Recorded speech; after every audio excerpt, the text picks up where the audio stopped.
I'm Rachel Bell, and this is Your Last Meal, the show where celebrities share stories about the foods they love most, and we dig into the history, science, or culture of those meals with experts from around the world. Today on the program, Tamron Hall and Lish Steiling. Tamron Hall is an Emmy Award-winning television host and executive producer of her very own talk show. It's called Tamron Hall. She's also a former broadcast journalist who reported and anchored on NBC, MSNBC, and The Today Show. And Lish Steiling is a chef, food stylist, and James Beard Award and Emmy Award-winning culinary producer. And together, these buddies wrote a brand new cookbook called A Confident Cook. How did these two find themselves writing a book together? Let's get into it.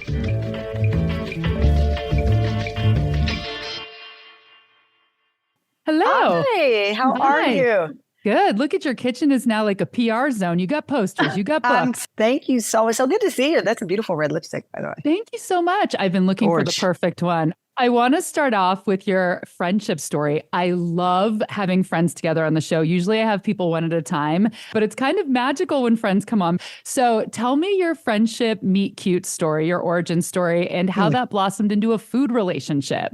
Well, I will start because I was the pursuer of the relationship. So there you go. I was courted by Tamron Hall. She was courted by me. I was at the Today Show as the co-anchor of the Today Show Third Hour. My office happened to be conveniently located next to the kitchen. And there is not only where you would do the live segments for cooking, but where all the leftovers from the cooking segments were. People always wonder what's going on, where does food go? And Lish was a part of the food team, the style team at the Today Show. And I noticed that she had a radish and a carrot tattooed on her arm. I also noticed there were black and blue bruises on her. And I do a crime show. So, of course, I wanted to also ask, like, what's going on with the black and blue? Are you okay? Yeah. Are you okay? And what's up with the radish and the carrot? And she explained to me that she was in a boot camp in Central Park with her wife and that I should join. And I said, well, I actually really only want to know about the radish and the carrot now that I know you're safe, because anyone who has a root vegetable tattooed on their arms, you got to be a badass in the kitchen. That's my personal opinion. Yeah. And we started talking about boot camp and food and her love and of cooking and her goals. And we became fast friends and family members that we've chosen. Yeah, and I actually did get her to a boot camp. She came to that next one, and we rolled through the grass of Central Park together. And not just grass, not just grass, because in Central Park there are other droppings. I left with a lot of stains, but I also left with two phenomenal friends, Lish and her wife Abby. We went over to my home and had what we affectionately refer to as water, aka champagne. Champagne. They met my dog, May Love. At the time I was single and I had not had my son yet. I wasn't married. We were not just friends, it felt like family. And I revealed to her at the time that I'd lost my father and my dad was the cook in our home. And I had a typical New York, open air kitchen. It was used sometimes, but not a lot. And I said, I really want to appreciate cooking as my father did. And I'm at this crossroad of not feeling comfortable, not feeling confident, not knowing what to do. And that started this organic conversation, truly organic conversation about what does it take to find your way in the kitchen? And by the way, that's not my fire alarm. That is my bird, Josephine Burker. If you're listening and you hear this and you think Tamron Hall and her husband can't change the smoke detector, in addition to dogs at my home, we have Josephine Burker who likes to participate because she's also, in her own mind, I'm sure, a confident cook. Yeah, she's up in that cage just cooking right now. Cooking up drama. I remember, Rachel, when I started at the Today Show, they had a holiday Mother's Day show, and they said, we want everybody's mom to come and cook for the show. Like each day you get a day. And I was like, well, my mom is awfully cute. She can stand there, but she can't cook, right? My mom never learned to cook. Her mother passed away when she was 10.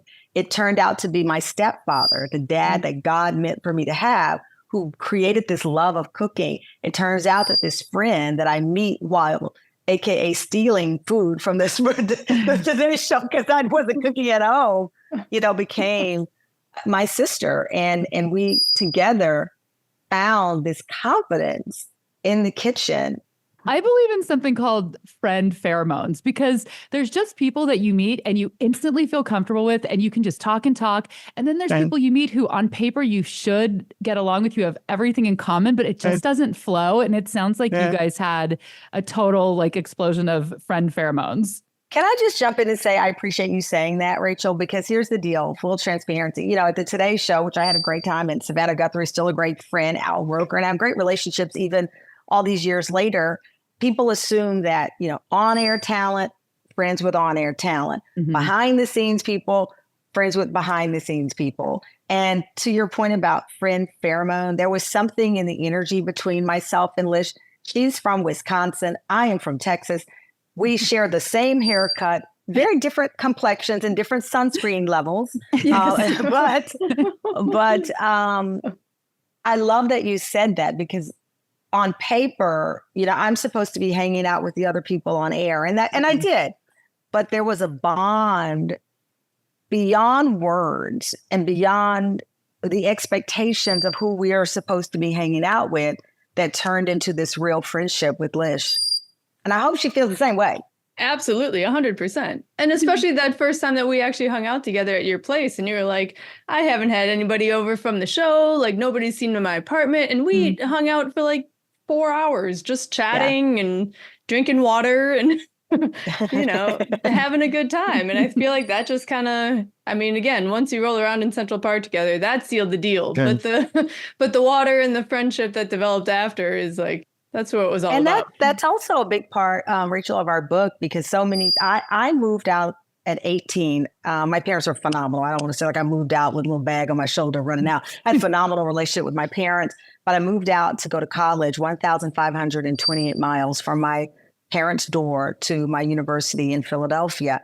And that meant a lot of holidays at friends' homes, because my parents didn't have the money to keep flying me back and forth for every holiday. And I was working, honestly, through college. And then I went on to a career that never brought me back home. Holidays were often, hey, are you in town this weekend? Stay. Hey, you don't have anybody? What are you doing? Come on over. And that started this real fire in my belly to learn to cook, because I had so many friends from all over, Lish and Abby included, who couldn't go home for the holidays, but found a home in my place and at their place. So that was so sweet. So I'm curious how the process of making the book went. I myself just finished writing a book that'll be out in November. So I'm always interested in everybody's process now. Yeah. Thank you. Congratulations. Thank you. So who did what? There's, you know, developing the recipes, deciding what's going to be in the book, and then you're testing the recipes, and then there's the actual writing. And in the book, there is a back and forth. There's, you know, a conversation being had. So how did that work, writing a book together? I mean, listen, Tamron and I both came up with this list of recipes that we wanted to do, and we sat down and said, let's be clear here. Okay. She's so modest here. This James Beard award-winning chef. Lish has written recipes for some of the biggest chefs that you can imagine and know. The recipes that you have in the book, the 73 plus recipes, they are created by Lish, inspired by her journey and my journey. She looked at the mechanics and the science of it, things that I simply cannot do. And then I took every single recipe and I cooked those recipes, every one of them. And then I wrote back, and that's the dialogue that you see where I say, Lish, wait a minute. If I can't find this ingredient, one day I couldn't find pink peppercorn. I went to like 16 grocery stores. I was ready to tap out. And I was like, Lish, I can't find pink peppercorn. If I can't find it where I am, other people may not be. And this is where we become insecure, because if we don't have the exact recipe ingredient, then we feel like we've fallen apart. Or spatchcocking a chicken. Love the word, it might though. sound like, I may sound like something from the Kama, it sounds like Kama Sutra, but it is not. It is though making love to a chicken. And I gave up the first time I said, I can't do this. Other things were. It is our friendship. It's the conversation that we've had via text messages this whole time. You guys all get to read it and kind of learn from it and build your confidence from the questions that everybody always wants to ask a professional, but maybe doesn't have access to. So I want each of you to say a recipe that you feel like represents you the most in the book, because like you said, you do have a lot of basics, which are really helpful, like the fried egg, the scrambled egg. But what is something that relates to your life, your recipe? Oh, that's tough. You know what? I do this talk show thing every day. And sometimes you'll ask an entertainer, like, what's their favorite song? And they say it's like their baby. And I now know what that feels like. I get it. But I'll tell you, yesterday I made for breakfast the baked French toast with the sparkling berries. Tonight, I am going to do the whole fish recipe where I'm going to pair it with the harissa carrots. I love it all, but I think the thing that speaks to me the most, when you ask that question, we have a get in there, pull apart breakfast sandwich. So when people ask me what my favorite thing is to cook, my response is always eggs. Because to me, eggs are so versatile. They can be silky and sexy. They can be creamy and decadent. They can be hard cooked. They could be, soft boiled. Is this a Barry White song? What's going on right now? We all sweating. Think about a souffle. Like they can be light and airy. Wow, wow. Eggs are so sexy. And that's one of the reasons that we put so many variations of them in the technique chapter. Because if you soft scramble eggs versus you do large curd scrambled eggs, versus a over easy egg. And, all the techniques are pretty straightforward. You just have to practice them. So I would say that all of the egg recipes are some of my favorites, but the tahini malt at the end. It's delicious. I mean, it's insane. Woo, getting a little flustered. I just bought brand new tahini because I wanted to make it again for some folks who are coming to visit me on Wednesday because it is to die for. I'll be right out. Me too. My book that's coming out is an all tahini sesame book. So when I saw that one, I was like, oh man, tahini milkshake. Why did I do that? Yeah. Oh, you got to make it tonight. Yeah. Make it something tomorrow, about the tahini whatever. and the milk, the malted milk powder. It's like, it sounds so good. It's good it's stuff. Delicious. Yeah. When we come back, Tamron and Lish share their last meals, and Lish reveals that the carrot and the radish aren't her only food tattoos.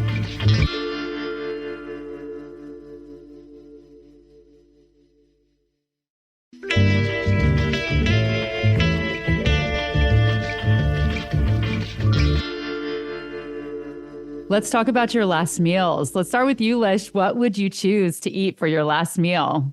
I mean, listen, this is such a tough question, right? Yeah. Sorry. I mean, it's hard to limit it down. But there is a dish that is kind of near and dear to my heart from my childhood that every once in a while my mother will still make, but it's a process. And they're cheese noodles, which it's like a potato dough that's stuffed with a farmer's cheese with dried mint. Ooh. And then you boil them and you slice them and fry them up in brown butter. And there is something about the crunchy exterior of that potato dough, because it's kind of like a gnocchi, but then the cheesy filling, this fresh mint coming through, and the nuttiness of brown butter. Like the textures are just rich and indulgent. And every time I smell dried mint, it takes me to cheese noodles instantly. So I think it's just something that, because I grew up with it as a kid, and it was something that my great-grandmother used to make, and then my grandmother never learned to make it, but my mother learned how to make it. So that was, growing up, my mom didn't cook that much at home. My grandmother always did, but that was her dish. So my grandmother would help her make cheese noodles. And I have vivid memories of fresh mint drying on the dinner table, like on towels. They'd pick their own mint and dry it out. Like, it was a whole process. And so I have great respect for that dish and how much goes into it, but also such admiration for it, because it is just, you don't find it at a restaurant. So to me, it truly tastes like home, Yeah, I have a question just about the technique more. So you said it's this potato dough and then it's stuffed with this cheese. So do you roll it out? Do you make it almost like a ravioli or a pierogi? Or it's more like a pierogi. So you take like a little mound of the potato dough and kind of press it out. Okay. And then a spoonful of this farmer's cheese and mint mixture. And then you wrap it around. Yep. And then kind of, crimp the edges. Okay. And boil it in barely simmering water so that it doesn't blow out. No one likes a blowout. Is it kind of flattish like a pierogi, or is it more round like a... It's flattish like a pierogi. Yep. Okay. And then you fry it up in brown butter. And it's like heaven on earth. And you're calling them cheesy noodles, but when you're talking, I'm thinking this sounds like Eastern European or like Polish. I mean, does this have another name? I've always only referred to them as cheese noodles. That's it. But the Wisconsin girl. Yeah, exactly. Yeah. I mean, my great grandmother was Austrian. On my grandfather's side, he was Polish, a lot of Polish. So it could be a mashup. I'm not sure like what it is. And maybe somebody out there, one of your listeners, will be able to comment in the comment section saying, oh, those are. And then I'll know the real name. I know it feels very old country to me. I don't know. Yeah, exactly. But those are the dishes that like you want to live on, you know, because they can disappear so easily and you don't want them to. Yeah. So is that something that you ever make, or is that usually when you go home and you'll request it? When I go home every once in a while, what my mother will do is she'll make a big batch one day that she has, and then she'll freeze them so that whenever I go home, she can just pull them out and we'll fry them up and have a big cheese noodle dinner. Oh my God. It sounds so good. The mint is an interesting touch too. Yeah, it's delicious. Yeah. And of course, there has to be bubbles. There has to be some kind of sparkling wine or something. Oh, okay. Like it's like high lows because it's like old country and then it's champagne, or as you call it, water. There's never a bad time for water. Yeah. Tamron, what would your last meal be? It would be the burger from our book. I'm a burger person, and Lish knows that's why we have the burger in them. I'm a true Texas kid. My grandfather was a pit master. He worked in the back of a grocer in the meat department. My fondest memories were summer break or spring break. We'd drive to Luling, Texas, and we would drive to the meat market. And there was my grandfather, and he'd have his white apron on and his little hat, and it would be stained with the smokiness of the mesquite wood, of the sauces. It's just, I can see it now. So I greatly appreciate a good steak, but I'm a burger person to my core, and our burger with the butter and the brioche and it just melts in the cheese. Bury me in a nice dress and burgers in my hand, and that would be my last meal. And it reminds me, to Lish's point about the cheese and the noodles, like I'm a barbecue culture person. And that's why we were so mindful of making sure that we were on the grill. Funny enough, a lot of times in the culinary world, even still in 2024, here we are, 3 independent, 3 strong women, and there are a lot of women and men listening to the podcast. But when you think about barbecue, people still go to a guy. Yep. And my husband actually said how much he loved that many of our recipes are out on the grill. But even when I was illegally, don't tell anybody, grilling on my little patio on 34th Street, and I would bribe my neighbors with grilled food. I'm like, I'll grill for you, just don't call the police. Don't tell anyone. But it's a true story. But yeah, I love a good burger, and ours is so delicious and buttery. And I like my burger medium rare, which is, again, I'm a carnivore. God bless vegans, and I want you to live and thrive. And there are great vegan recipes in our book as well. But your girl does get down on a burger. What do you like on your burger toppings wise? I love cheese. I love American or Gruyere. I have this wide range of cheese. I still love mayo. I still love ketchup. And I don't care about lettuce one way or the other. I mean, enjoy it if you like. But I want the fat and the saltiness of the meat. I would highly recommend not eating our burger on a first date unless you're married, because this is going to drizzle down your arm and it's going to just explode. And I like that. So yeah, it's the fat, it's the meat, it's the cheese, and just marrying those things, which is why a burger is still iconic. I am so with you with the toppings. I always thought that adults who didn't put toppings on things were like babies, if I met some guy, I'm like, God, I was like a man baby. He doesn't want anything. All he wants a plate hot dog. But then I dated someone like that, and I learned if the meat is really good, it tastes so much better, because otherwise ketchup and mustard are really strong flavors, and you just kind of cover everything up. You can't taste it. You can't taste it. For their last meals, Lish wants her family's cheesy noodles, and Tamron wants a cheeseburger on a brioche bun. Going back to the beginning, so tell me about all your food tattoos, Lish. Are the 2 root vegetables it, or do you have more? No, so I have the radish, I have the carrot, Okay. I have a fork and spoon back here. I have this one kind of counts because I love pork, but it's when pigs fly. Yeah. And then I have an artichoke on my back that the stalk of the artichoke goes up my spine. And then it's like 2 blooming artichokes off the side. And that's it for food tattoos. Okay. Okay. Tamron, do you think you would ever get one? Oh, I have tattoos, just not vegetables. But would you get a food tattoo? So that's a good question. I don't think. I think at 53, I'm tapped out. I've got I have the state of Texas with a pair of dice that say "Born Lucky." Nice. And I think that fits probably my personality more than a radish. But you never know. I might have to get a confident cook tattooed on me. Yeah, I got a tattoo with a fake ID when I was 17. Therefore, I will never get another because I do not trust my decisions. I don't want the one that I got. We have that in common. I had a fake ID. I had a fake What'd ID, you get? And I got Me too. You did? We all have one. I've talked about getting it removed. We even did a segment on my show when I was in Chicago, and we were going to get it removed. And I ended up not getting it. But there are times now that I'm walking around the beach and I'm like, I am so 90s. It's so messed up. 100%. I'll tell you this story, though, because maybe this will change your mind about it. So when the pandemic was kind of lifting here in Seattle every year, there's a big tattoo festival. And I went to interview the guy, because I was a journalist for 20 years as well, who was like putting it on. And just to make small talk, he was this older, very grizzled. He wouldn't smile. He was just like, I'm the tattoo guy.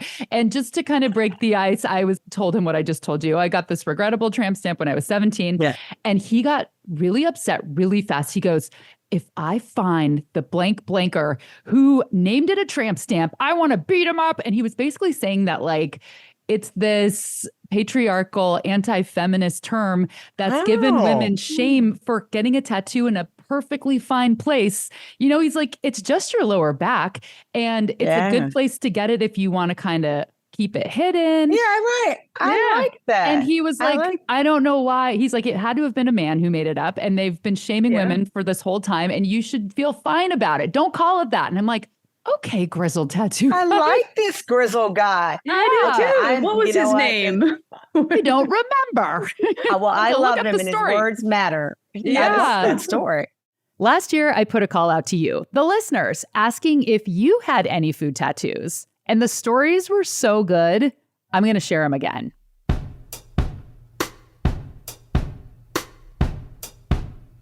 I put the call out to you, the listeners, asking if you had any food tattoos. Turns out you do.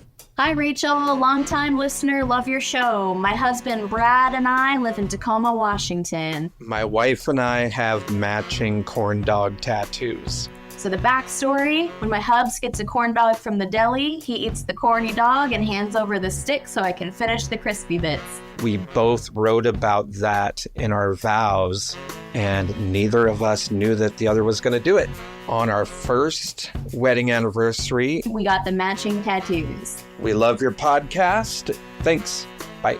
The only thing cuter than matching corn dog tattoos is that Brad and Jess called in separately. They both left messages telling the same story, kind of like when they both unknowingly wrote the corn dogs into their vows. Hi, my name is Carla from Auburn, Washington, and I have an apple pie tattoo on my forearm. A lot of people think that I have this pie on my arm because I like to bake, and that's true, but it's actually for my dad.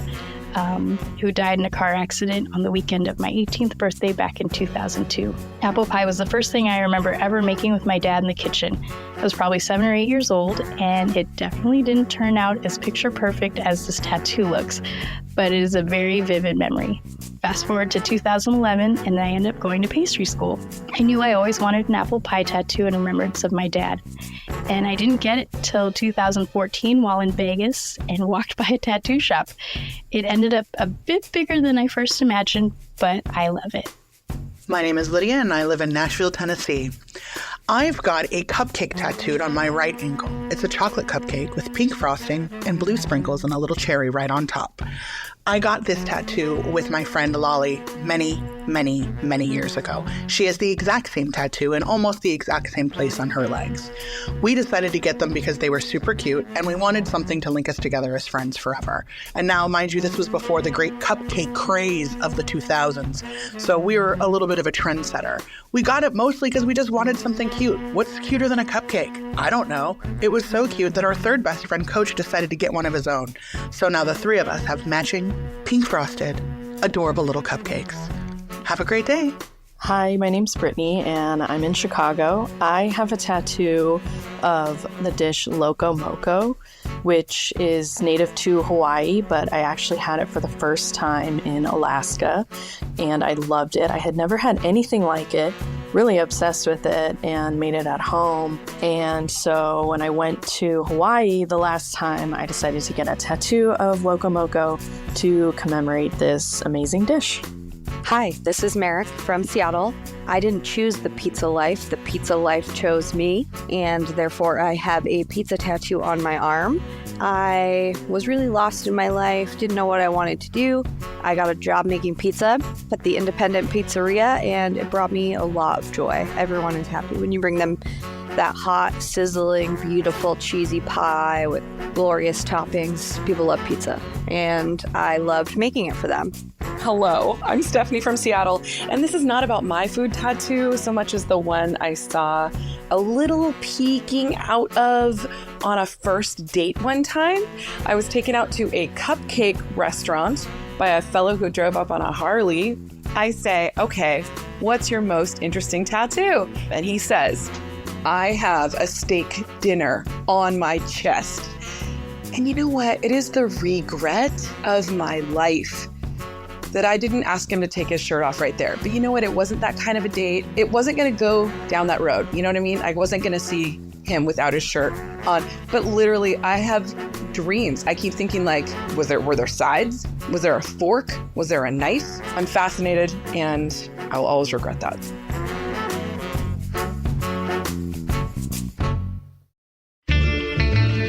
Are you a big kitchen gadget person? Tamron was too, until Lish staged an intervention. That story after the break.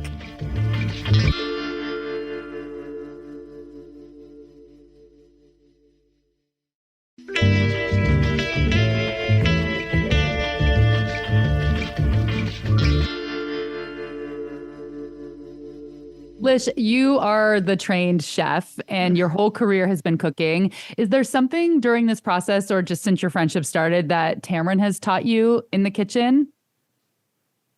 I think this is going to sound kind of funny and ironic, but the confidence in my own voice that the way that I describe things actually does make sense. And I don't have to second guess it. I've always loved teaching people. I was a dance teacher back in Wisconsin. I love when I have a new assistant and I can teach them a couple of things, but knowing that my voice made sense was reassurance that it's okay, this is doable and I'm okay, Yeah. Well, to have, a confident journalist tell you that you have a good voice, it's I will believe you. I'll listen to you. Yeah. Exactly. That it makes that makes sense and it boosts their confidence. I mean, I think that's the big win, I mean, we write recipes so that other people are successful, right? Right. Yeah. So you want that voice to make sense. Besides teaching her to be a confident cook, Lish also taught Tamron that she doesn't need a bunch of gadgets to cook a great meal. I told Lish one day, I said, I went into a store, and I swear, and I'm embarrassed to say it, I'm going to be heckled for it.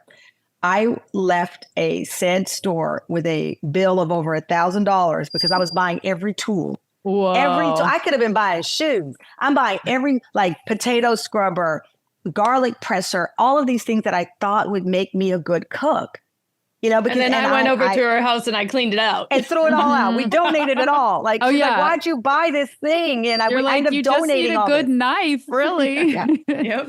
But you don't know that because it's almost it's look, I no secret, we both love fashion. And that's why the pictures in our book are their own story because we both love fashion. It's like saying you can put on the most beautiful garment, but if it doesn't fit your soul and if it doesn't feel right to you, it doesn't shine. And so in the kitchen, you can hide behind the latest gadget and we're not anti-gadget. Trust me, in our book, we say buy what you want, but don't feel that it will change the experience. The experience of becoming a confident cook it's like Dorothy Gale in The Wizard of Oz. It's always been there. It really is in you. In the back of the cookbook, Lish and Tamron share their cooking playlists, songs they like to listen to in the kitchen. Today, right now, if you were going to start cooking as soon as we finish this interview, what is your in the kitchen playlist song?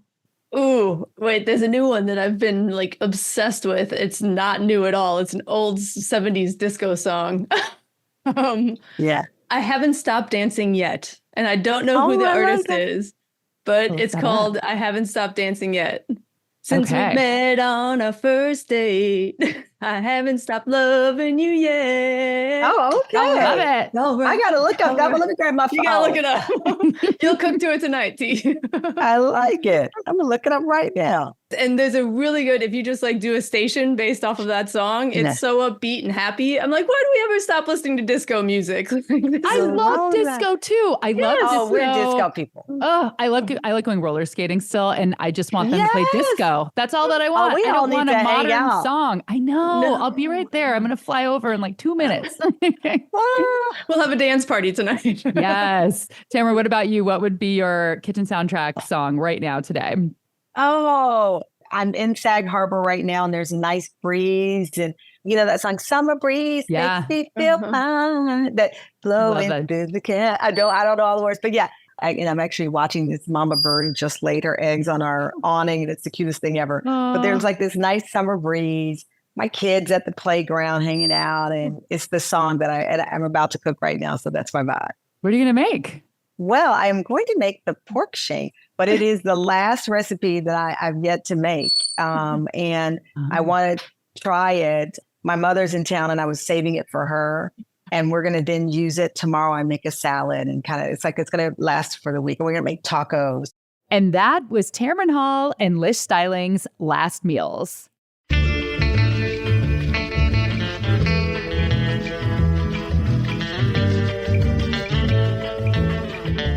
Thank you so much. This was such a joy. It was really lovely meeting both of you. It was super fun. Such a pleasure. Thanks for having us. Thank you, and good luck on your book as well. You. I love it. It's a great time to have food conversation and bring as many people to the table as possible. Yes. Make sure and pick up your copy of their new cookbook, A Confident Cook. Your Last Meal is a product of Seattle's Cascade PBS. This episode was produced with Isaac Kaplan-Woolner and mixed and mastered by Sarah Bernard. Original theme music by Prom Queen. I created, host, and co-produce Your Last Meal. Make sure and tune into The Leftovers next Thursday to hear more with Tamron and Lish. I do kind of a newlywed style game, but for best friends. Never miss an episode. Make sure you're subscribed to Your Last Meal in your podcast app. Follow along on Instagram. I'm Hello Rachel Bell, and sign up for my newsletter, rachelbell.substack.com. I was talking about my tahini sesame cookbook earlier. It is called Open Sesame, and pre-orders are open now. The book comes out in November. Make sure and get on my newsletter list to find out about book events. You can find a link to all of this in the show notes. I'm Rachel Bell, and this is Your Last Meal.